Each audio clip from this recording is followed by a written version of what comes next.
जय जगन्नाथ सांग मैंने मुझे आपण सहित शेयर करी बंधा कोबीर रेसिपी।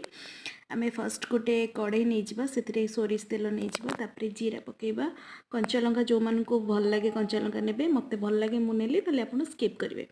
तापर आम पिज चुन चुन कर काटिक रखिदा पकईदे पकईदी एपट सेपट करदे ता भितर एपट सेपट करने भितर पिज आमर हो गला से आपड़ काटिक रखि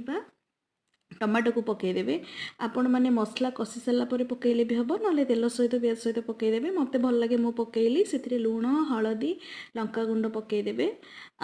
एमती बनातु बहुत भल लगे मत तो बहुत ही बढ़िया लगे। तापर किसी समय चलई देलापर यहाँ हो गलापर आपड़ जो अदा पियाज रसुण जहाँ भी पेस्ट करेंगे जी एमती भी करेंगे भी भल लगे ना जब अदा पियाज रसुण पेस्ट करेंगे ताको एंडिंग रे पकईदे।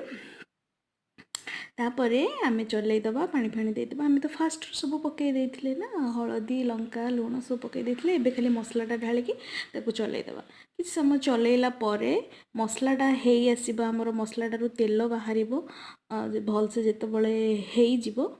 आमे सेतिर कोन करबा आमे काटिकी रखिथिबा बंधा कोबी को पकईदबा अल्प करी बेसी देखा ताको आमे अल्प अल्प करके पकेबा बेसी पकईदेले चलई पारिबानी आमे पड़ीजिवो सब तले टिके टिके टिके टिके हे आसीबो टिके टिके चलैबा चलैकी पुणी आमे जहाँ रखिथिबा ताको पुणी पकेबा एमिति कले आमको टिके इजी हबो आउ कड़ेरू बारंबार तले भी पड़ीजिवोनी।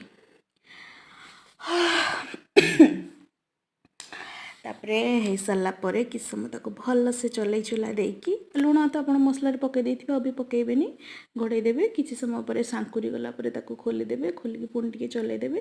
तापर आम जो मसला पानी थिबो जदि आप संतुला फंतुला करेंगे तो अल्प देवे ना तरकारी कले टिके बेसी देवे जमती कले भी भल लगे पानी देकी ताको घोड़े देबा।